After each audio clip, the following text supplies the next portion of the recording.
If you claimed Social Security early and you're still working, I want to ask you something directly. Do you actually know the exact dollar amount you can earn this year before Social Security starts taking part of your check back? Most people don't. They find out by accident, usually when a check shows up smaller than they expected, with no warning attached to it. Today I'm going to give you the exact numbers for this year, walk through the math so it actually makes sense, and then tell you something that almost nobody explains clearly, which is what actually happens to that withheld money afterward. Spoiler, it's not gone. But you need to understand the rule to see why. This matters more than ever right now.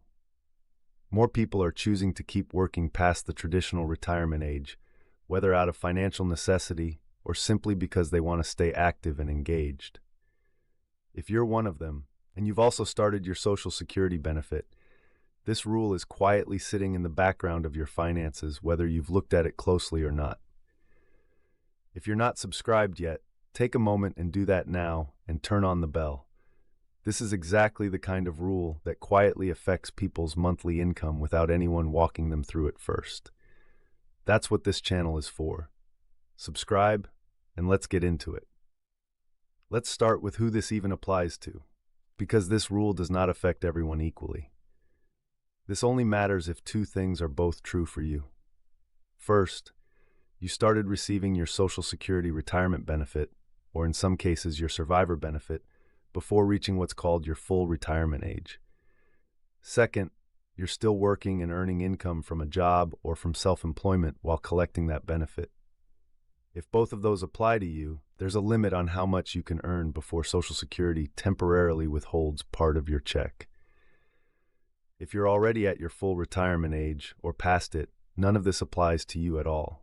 You can earn any amount with no reduction whatsoever. Now let's get into the actual numbers, because this is where clear math matters more than anything else. If you will be under your full retirement age for the entire year, the limit for this year is $24,480. If you earn more than that, Social Security withholds $1 in benefits for every $2 you earn above that limit. Let's make that concrete with an example. Say you're entitled to $800 a month in benefits, which comes out to $9,600 for the full year. Now say you work and earn $33,400 during that same year. That's $8,920 more than the limit. Social Security would withhold $1 for every $2 of that overage, which works out to $4,460 withheld from your benefits over the course of the year. That's real money, and I understand why seeing a number like that feels discouraging. Stay with me because there's important context coming. There's a second, more generous limit that applies specifically in the year you reach your full retirement age. If you'll reach that age sometime this year, your limit jumps significantly higher to $65,160. And here's an important detail many people miss. Social Security only counts the earnings you made before the actual month you reach full retirement age, not your earnings for the whole year. So if you turn, say, 67 in August, only your January through July earnings count toward that limit. Above that higher limit, the withholding rate is also gentler, $1 withheld for every $3 you earn over, instead of the harsher 1-for-2 ratio that applies if you're under full retirement age all year. Here's an example for that situation. Say you're entitled to that same $800 a month, and you reach full retirement age in August this year. You earn $72,000 for the full year, but $66,000 of that came in during the 7 months from January through July before your birthday month. That's $840 more than the $65,160 limit for that stretch. At $1 withheld for every $3 over, that's a reduction of about $280 total, spread across those 7 months. Then, starting the month you actually reach full retirement age, the limit disappears completely. You could earn any amount after that point, and your full benefit continues with zero reduction. I want to address something directly, because this is honestly the most important part of this entire video, and it's the part that gets explained the least. A lot of people hear about this rule and walk away thinking that money withheld due to working too much is simply lost, gone forever, like a penalty. That is not true, and I want to correct it clearly. When Social Security withholds benefits because you went over the earnings limit, they keep a record of exactly how many months were affected. Once you reach your full retirement age, Social Security recalculates your monthly benefit amount to give you credit for those withheld months. In practical terms, this usually means your ongoing monthly check increases permanently from that point forward to make up for the months that were reduced earlier. You don't get a lump sum repayment of the exact dollars withheld. Instead, the system effectively treats those early years as if you had claimed slightly later than you did, which raises your permanent monthly amount going forward. Let me walk through a simplified version of how that actually plays out, just so this isn't an abstract promise. Imagine Social Security withheld the equivalent of 12 full months of your benefit over the years before you reached full retirement age because of earnings above the limit. At your full retirement age, Social Security essentially recalculates your benefit as though you had claimed 12 months later than you actually did. Since claiming later generally increases your monthly amount, your new ongoing benefit going forward reflects that adjustment.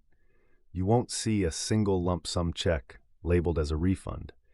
You'll simply notice your regular monthly amount is higher from that point on than it otherwise would have been.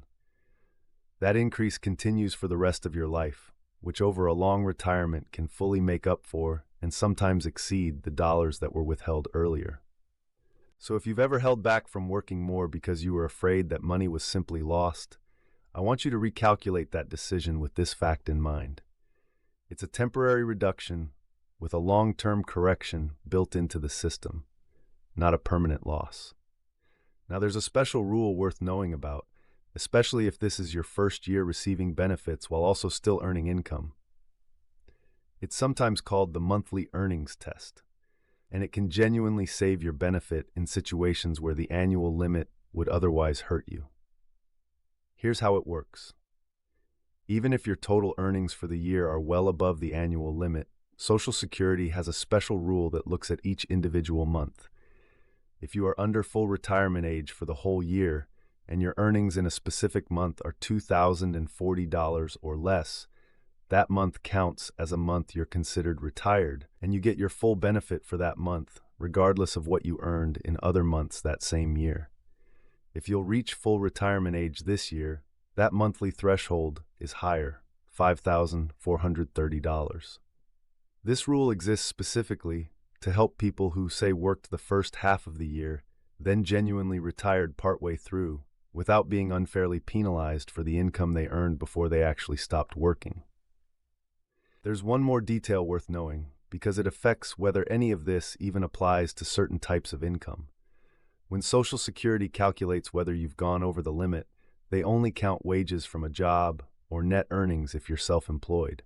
They do not count pension payments, annuities, investment income, interest, dividends, or other government or military retirement benefits.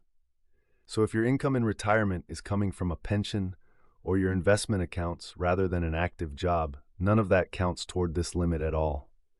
This rule is specifically about earned income from active work, not income in general. Let me also clear up a couple of common points of confusion I hear about often. Does this apply to Social Security disability benefits? No. This earnings test is specific to retirement benefits and to survivor benefits paid before full retirement age. Disability benefits work under a completely different set of work rules with their own separate limits and trial work periods, which is a topic for another video entirely. Don't apply anything I've explained today to a disability claim. Does this apply if you're receiving a spousal benefit rather than your own retirement benefit? Yes. Generally, the same earnings test applies if you're receiving a spousal benefit before your own full retirement age and you're still working. The same dollar limits and withholding ratios apply in that situation as well. What if you're self-employed rather than working for an employer? The earnings test still applies, but Social Security looks at your net earnings, meaning your income after business expenses, not your gross revenue. They also pay close attention to how many hours you're actively working in the business each month, which matters specifically for that special monthly rule I mentioned earlier. Since performing substantial services in self-employment, generally more than 45 hours a month, can affect whether a given month counts as a month you were genuinely retired. I also want to mention something happening right now in Congress, because it's relevant to anyone thinking about how long this rule might stick around in its current form.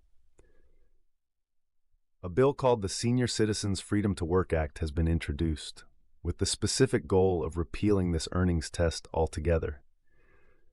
The argument behind it is straightforward, that people who want to keep working later in life shouldn't see their Social Security benefit reduced for doing so. As of right now, this bill has been referred to committee in both the House and Senate, and it has not become law.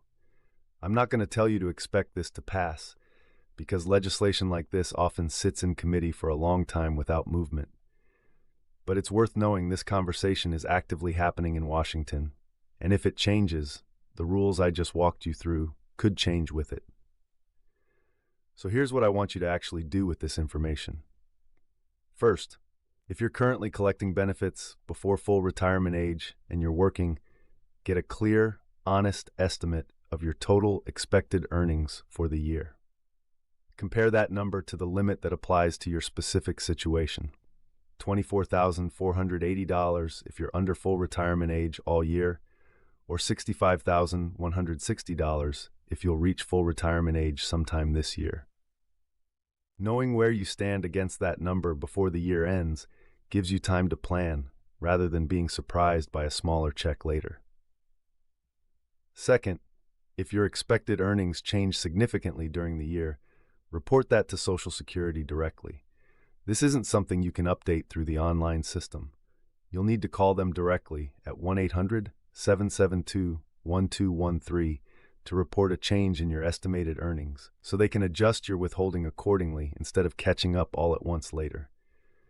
This matters in both directions. If you originally told them you'd earn less than you now expect, reporting it early helps avoid a larger correction down the road. And if you initially estimated higher earnings than you now expect, updating that estimate could mean you start receiving more of your benefits sooner, rather than waiting for an annual review to catch up. Third, if you're debating whether to claim Social Security early while you're still planning to keep working substantially, take a moment to run the math on whether early claiming actually makes sense for your specific situation. Remember, this isn't free money lost. It's a temporary reduction that gets credited back later. But understanding that up front helps you make a clear-eyed decision rather than guessing, and it may change how you think about the trade-off between claiming now versus waiting a few more years. Fourth, every single year, Social Security automatically reviews your earnings record. If a recent year of earnings turns out to be one of your highest earning years, they recalculate your benefit and pay you any increase you're due, retroactively, without you having to ask. You don't need to file anything for this specific part. It happens in the background. But it's worth knowing about so you understand why your benefit amount can quietly increase over time, even without you doing anything new. Fifth, if your situation involves self-employment, keep clear monthly records of your hours and net income, not just an annual total. Because of how the special monthly rule works, having month-by-month documentation can matter a great deal if your earnings are uneven throughout the year, especially in the first year you start receiving benefits. Here's the honest full picture one more time. If you're under full retirement age and working while collecting benefits, the limit this year is $24,480 or $65,160 in the specific year you reach full retirement age. Earn more than that, and a portion of your benefit gets withheld, temporarily, not permanently. Once you reach full retirement age, Social Security recalculates your benefit to credit you back for those withheld months through a higher ongoing payment. And once you're actually at full retirement age, none of this applies anymore. You can earn anything you want without any reduction at all. I want to leave you with one final thought. This rule has a reputation for feeling punitive, like the system is telling you that working and collecting benefits at the same time is somehow wrong. I don't think that framing is fair, and I don't think it's accurate either, once you understand that the withheld amount comes back to you later.